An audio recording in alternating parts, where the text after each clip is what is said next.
बाळा, काय झालं? कंटाळलास? रोज त्याच त्याच गोष्टींना पुरता कंटाळून गेलायस तू.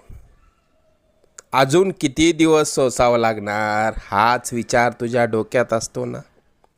तू खूप प्रयत्न करतोय, पण हवं तसं यश मिळत नाहीये, बरोबर ना? आम्ही सर्व जाणतो. लवकरच तुझ्या रडक्या भाग्यात सुखाचे सोन्यासारखे दिवस येतील.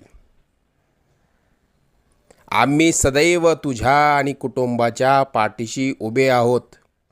तुला जेव्हा आमची गरज वाटेल मनापासून हाक मार, आम्ही नक्की येऊ.